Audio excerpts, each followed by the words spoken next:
por dentro das principais discussões que impactam seus investimentos e das análises de nossos especialistas sobre as movimentações do mercado financeiro. Falando nisso, nosso encontro é toda manhã, logo após a abertura do mercado. Entre nos canais oficiais do Itaú Personalité e envie suas dúvidas sobre recomendação de investimentos.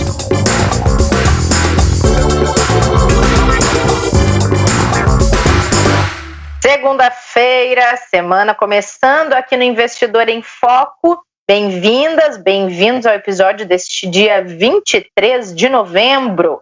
Dia de atualizar mercados, falar de vacinas e de teto fiscal.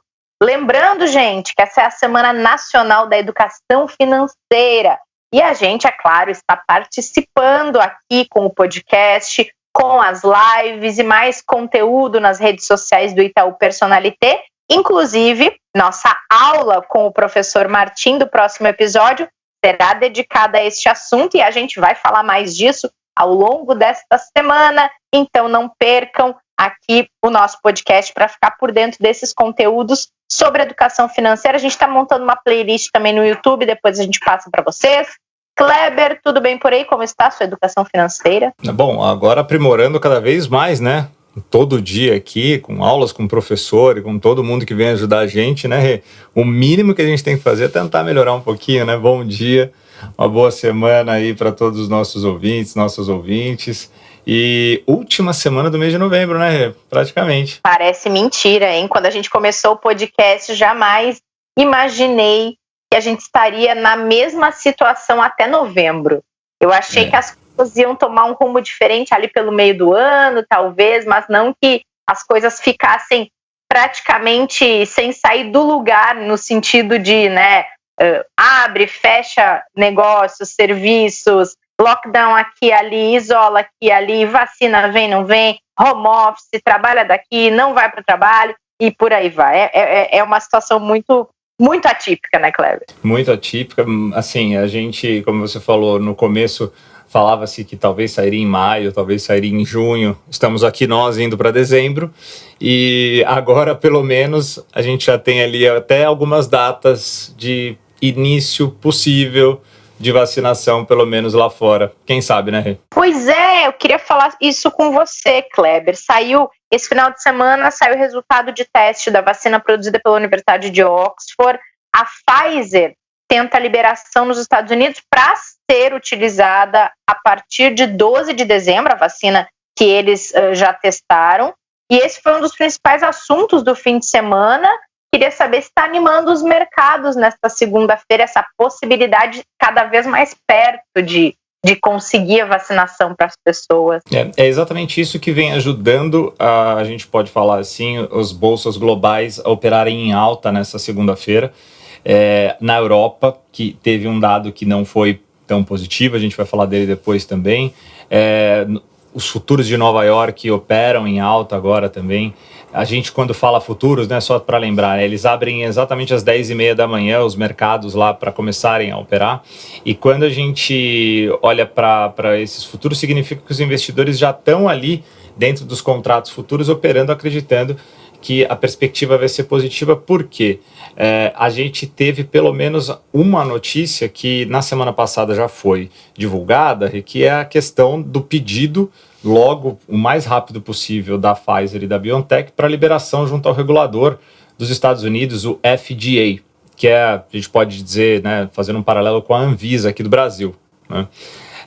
Só que a data que foi colocada ali em alguns meios de comunicação de 11 de dezembro ou 12 de dezembro já seria a liberação para o uso da vacina. Então a gente estaria bem perto desse começo para a utilização. Paralelo a isso, a gente teve também notícias importantes da outra farmacêutica, a AstraZeneca, né, que apresentou 70% de eficácia no seu medicamento e alguns casos que ela vem aplicando, essa eficácia subiu para 90%. Então, isso vem trazendo um pouco mais de expectativa, né, positiva, não só para os investidores e para o mercado financeiro, mas para a sociedade como um todo, né, Rê? Porque a gente falava, a gente precisa de uma vacina, a gente precisa de uma vacina. Então, as vacinas, elas já existem. A gente tem, no total, 5 muito próximas dessas liberações e desses andamentos, e a partir do momento que elas começarem a acontecer, é que a gente vai realmente já ter ali as pessoas começando a olhar para prazos, olhar para desenvolvimento, olhar para liberação, produção das vacinas, né? E aí a gente começa a ter perspectivas melhores para que as sociedades possam sair dos seus isolamentos, se elas entrarem, né? Que é a grande preocupação que a gente tem hoje, né? É verdade. E é a grande preocupação que já é uma realidade pela segunda vez na Europa, né, Kleber?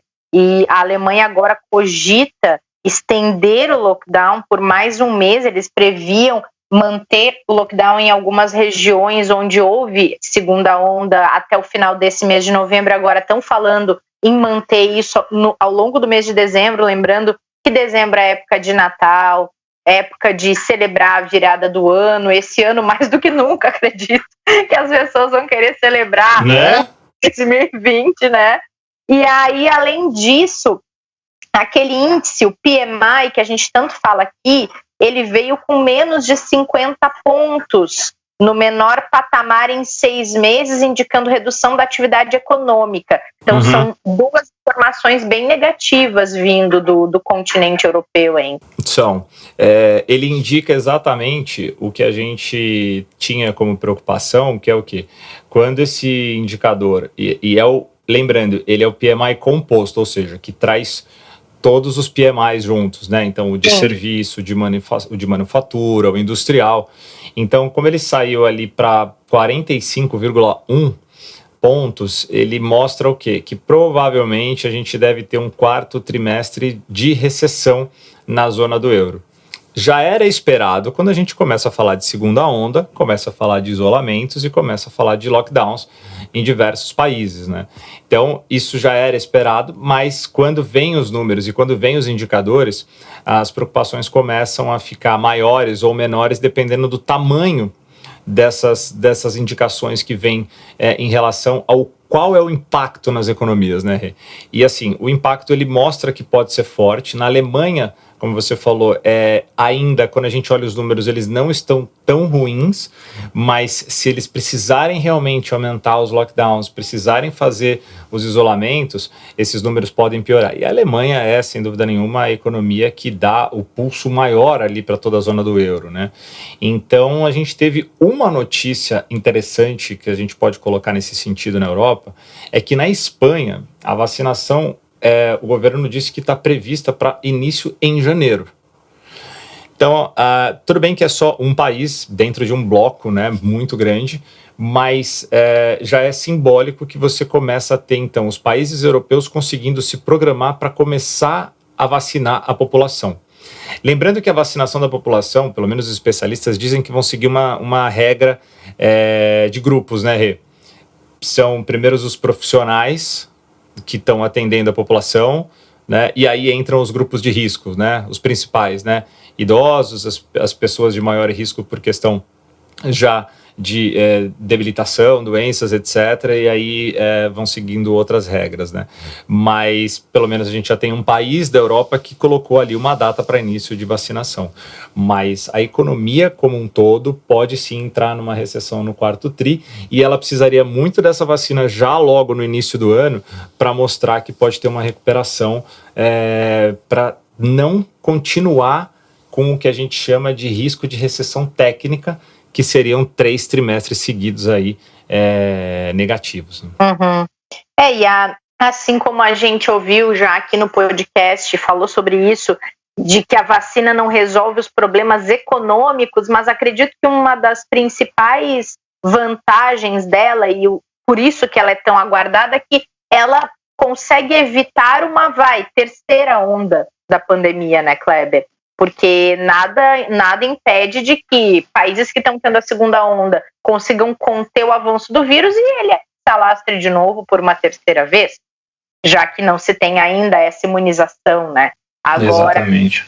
Ela consegue evitar, ela não vai fazer com que a economia recupere imediatamente todas as perdas que teve, mas ela consegue evitar que uma nova onda do vírus se alastre, fazendo com que tudo pare mais uma vez, não? Exatamente. É o grande... assim, a gente fala até no material que a gente escreve toda manhã aqui, que vai até para os clientes, né, por escrito, que o nome dele é Morning Call.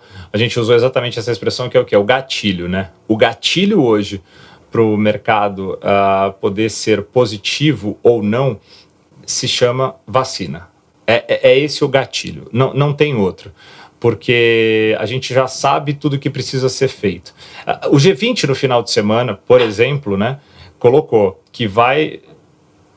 eles colocaram que eles vão fazer 21 bilhões de dólares, vão destinar esses recursos para medicamentos e vacinas, né, contra a Covid-19, que o grupo entende que é um recurso necessário para a continuidade, porque não vai ser vacinar agora no começo de 2021, assim, isso vai continuar ao longo de muitos anos. Né? O vírus não vai acabar rápido, né? A vacinação vai continuar por muito tempo, né? Quantas vacinas a gente toma há anos e anos, né? Porque os vírus continuam, né? Então, é um investimento a se fazer por muito tempo. A gente tem aí preocupações enormes com as populações, principalmente mais pobres, né? De menor condições, até que a gente pode falar de condições básicas, né? De saneamento, porque a gente fala muito de limpeza, né? De cuidado com limpeza. Então, quanto que pode ser disseminado de vírus por exatamente problemas básicos de saúde que a gente tem e de saneamento, perdão, não só de saúde, e que a gente precisa muito de investimento para que você melhore a situação das regiões, para que você controle também a disseminação do vírus. Lembra da dengue, né, como a gente falava, né? As campanhas da dengue, por exemplo, é um exemplo muito claro disso. Né, que em regiões mais pobres, infelizmente, aumentavam por causa da questão do saneamento básico. Né? Então, tem muita coisa que a gente vai ter que tratar ao longo do tempo. Então, a vacina é o grande gatilho hoje para o investidor. Né? Isso, independente de qualquer coisa que a economia possa surgir, é ela que vai realmente dizer se a gente vai conseguir ou não andar de forma positiva, como muitos analistas acreditam que sim, que a gente pode ter um ano de 2021 positivo, mas vai precisar disso, sem dúvida. Precisa acabar 2020 primeiro, né? Vamos lá. É verdade. Falta um pouquinho mais de um mês só, já tá no final, gente. Aguenta firme aí. Ô Kleber, por aqui temos Boletim Focus, com algumas mudanças nas perspectivas de inflação. E o ministro Paulo Guedes andou prometendo que vai cumprir o teto fiscal. O Paulo Guedes, na semana passada, já falou bastante sobre a questão do cumprimento, né, que ajudou até os próprios mercados a ficarem mais calmos em relação a isso. A gente falou bastante aqui sobre a questão até da utilização de reservas, né, que depois teve até um reforço de própria parte da equipe econômica do ministro, dizendo só e reforçando que quem faz a gestão das reservas econômicas do país é o Banco Central, né? Alguns economistas ficaram preocupados com a colocação do ministro, uma vez que quem precisa fazer isso é o Banco Central e que o controle da dívida pública não pode ser medido e também, vamos dizer assim, utilizado reservas para isso, e sim as reservas elas precisam ser utilizadas para outros fins, uma vez que as dívidas elas precisam ser controladas pela questão de orçamento e de gastos públicos, né? Nesse ínterim a gente teve até movimentos nas curvas de juros que acabaram ficando estressadas e depois acabaram subindo e voltando, né? A gente viu um movimento mais forte na semana passada, mas o importante é que o governo vem conseguindo ali com a equipe econômica se ajustar e se acertar e mostrar que está fazendo um trabalho muito forte, muito positivo para a gestão do teto de gastos no ano que vem. O auxílio emergencial vai ser necessário, isso está certo, a questão é a definição de quanto por quanto tempo. Né, se vão ser de 2, de 3, de 4 meses, qual vai ser o valor e como isso vai ser ajustado para o orçamento do ano que vem.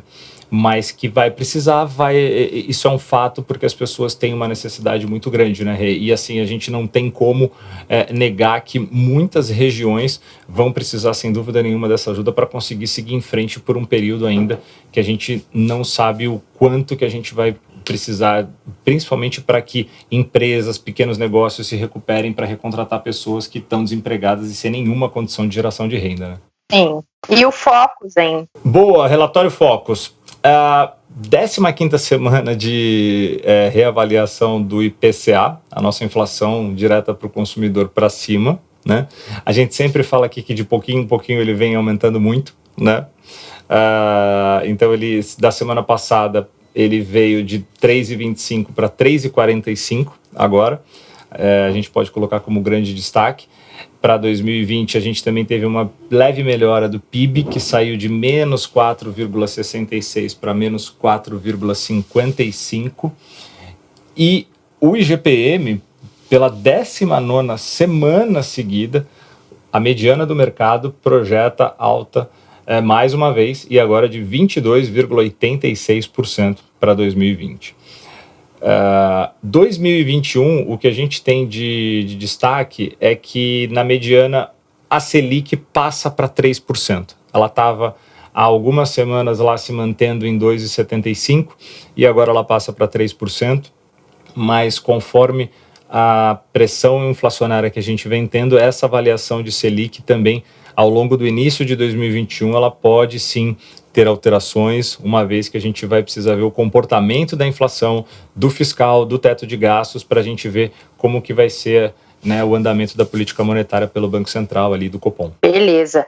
E para essa semana, atenção especial para algum indicador ou para, além da vacina, o que os investidores e as investidoras devem ficar observando, Kleber? A gente vai ter uma semana diferente lá nos Estados Unidos e importante para o norte-americano, né? A semana do Dia da Ação de Graças, né? Na quinta-feira a gente tem o Thanksgiving, então é feriado, é uma semana um pouquinho mais curta, com o mercado então tendo muita movimentação entre hoje e quarta-feira, provavelmente, o que deve também agitar muito os mercados aqui por causa dessa movimentação, e ele acaba ficando mais, vamos dizer, mais morno, com o mercado fechado lá quinta-feira, que é um pouco mais tranquilo. Hoje a gente tem duas informações muito importantes no mercado norte-americano, que é exatamente na semana da Black Friday, tem o indicador de confiança do consumidor norte-americano, que vai sair hoje, né? Além também de um dado super importante, que é o PMI composto dos Estados Unidos, que sai agora pela manhã também. E no Brasil, a gente ainda tem na agenda o IPCA 15, o IGPM de novembro, que sai na sexta-feira, conta corrente, quando a gente fala muito de fiscal, que vai sair na quarta, a gente fala pouco aqui, mas agora a gente precisa olhar cada vez mais para ele, né, de como que vai estar a conta corrente para a gente saber qual que é o saldo que a gente tem aqui. E o investidor olha, se for divulgado, porque não está confirmado ainda, o CAGED, junto com a PNAD contínua também, mas o CAGED para dados de emprego, que se for divulgado, a expectativa aí é de criação de 200 mil novas vagas para o mês de outubro, que deve acontecer entre quinta e sexta-feira, a divulgação, se for liberado. Muito bom. E por aqui temos um encontro importante nesta terça-feira com o professor Martim para ter uma aula sobre educação financeira e planejamento. Combinado? Combinado, Rê. Até amanhã. Até. Obrigada. E obrigada a todo mundo que acompanhou esse episódio. Boa semana para todos. Cuidem-se. A gente se encontra no próximo. Fique por dentro das principais discussões que impactam seus investimentos e das análises de nossos especialistas sobre as movimentações do mercado financeiro. Falando nisso, nosso encontro é toda manhã, logo após a abertura do mercado. Entre nos canais oficiais do Itaú Personalité e envie suas dúvidas sobre recomendação de investimentos.